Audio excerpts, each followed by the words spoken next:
Live from BBC London, it's the Martial Arts Show.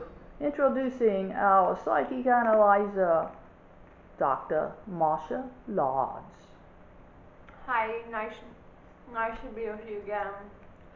Today, we're going to talk about anti-veganism and how you shouldn't eat animals and should treat your animals with respect. Like that little one, right there. She's pretty good, mate. But treating animals bad is pretty peak of you. Not something good you should do. Oh, pizzles. When you mistreat animals,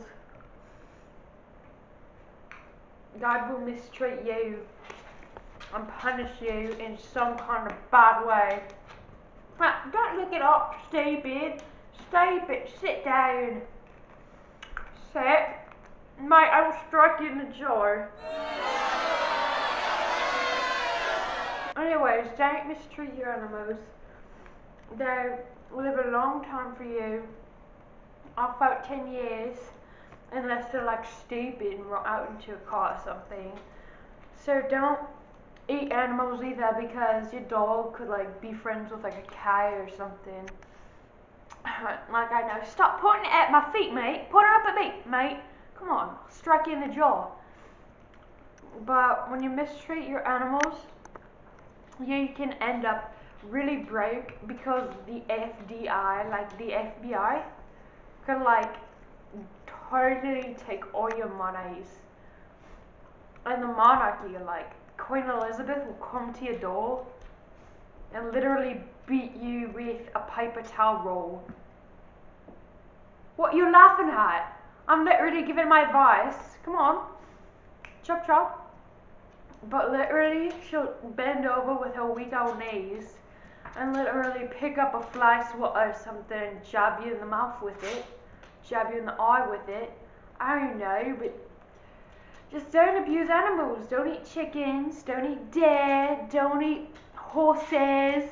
Don't eat cows. Don't eat sharks, even though they might eat you. Now you know how it feels. Don't eat all these animals, people. What is your problem? People who eat animals should deserve to burn very harshly. That's very harsh. People shouldn't hurt other animals or squish bugs. People shouldn't squish bugs, because when they squish bugs, you know what happens? What happens is those bugs, mamas, are still waiting in the grass for them. They're still waiting in their little bug huts.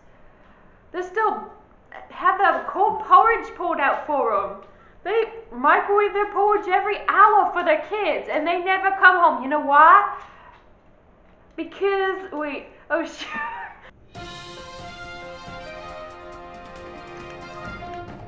And you're live. So, my producer has some questions from the audience, so let's hear him. First question. My neighbor likes to go outside to get her mail with her high heel shoes on in the dead of winter when there's ice on the sidewalk. How can I possibly convince her that is not a good idea? Seriously? You're really gonna shame her fashion? First of all, terrible neighboring, my lady. What you need to do... Stop it! Stop! Are you seriously gonna shame her fashion, my lady? Seriously? Like literally, I have a solution, but it might not work. So, is her driveway flat or slanted? It's flat. Well then, I suggest buying a very thin skateboard ramp and putting her in the trash bin and rolling her to the mailbox. And if she gets hit by a car, just say, well, you know, I'm sorry, but maybe I was the one who was driving it. You shouldn't have been wearing your bloody, well, high heels in the dead of winter. And if she slips on the ice, just tell her that it's ice and to suck it up, Buttercup, and to literally be fine because it's ice. Ice heals bruises. Alright, next question. Next question comes from a young man whose hair is thinning. I'm 26 years old and I went to bed last night with a full head of hair. When I woke up this morning, I only had one strand of hair, kind of like alfalfa, sticking up out of my head. Help, what do I do? First of all, do you have any children? I don't have any children, the man says. Well, do you draw babies? Like, do you draw them? I don't draw babies, the man says. Well, all I can say is there's a vengeful baby spirit out there, and I don't know why they're picking on you, but in the middle of the night there's some weird ghost baby, I don't even know, that's coming out and ripping your hair out so you have a little strand sticking out like babies do. But that's your problem, I guess. Just get some Sapi and draw some new hair on there. Draw a little dog at a time, I don't know.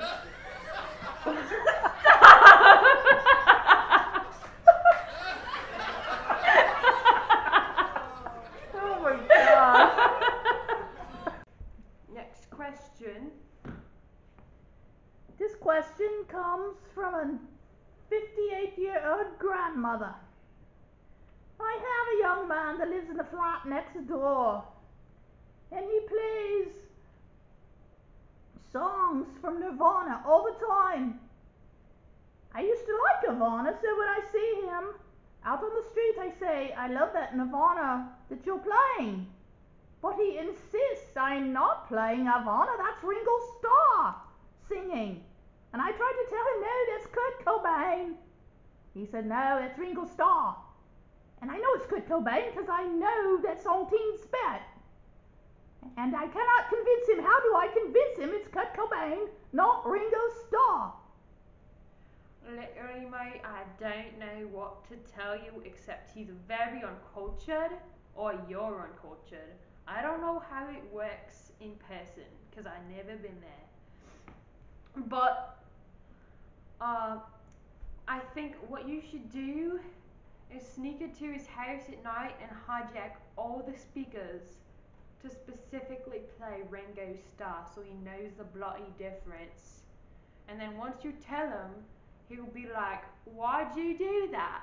And you'll be like, well, you uncultured swine, Nirvana's a good band, and you're ruining it for me. Okay, next question. Yes, this question comes from a young lady, 17 years old.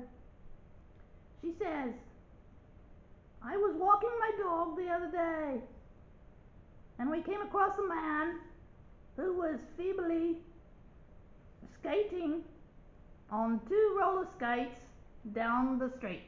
I wanted to help him, and when I ran up to help him, he said, get away, get away! And then he fell flat on his face, and I feel so guilty. How do I get over my guilt when he told me, get away, get away? So basically, you're gonna have to literally go over there with your little ugly poodle in your little handbag with your ugly little haircut, and you're probably gonna have to say sorry.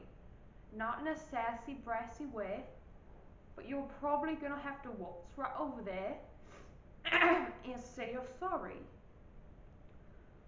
So what I suggest is when he says, I forgive you with a flat face, you should say, well, let me get you a plastic surgeon. Don't say that, that's offensive.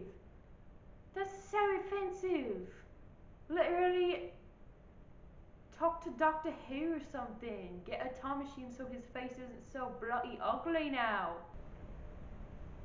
Martial Arts Show on BBC London is sponsored by the Owen Corporation, the Let's Get the Doggies on the Road Corporation, and viewers like you. We now end with a tip of the day from our Dr. Martial Art. So my tip to you is probably don't,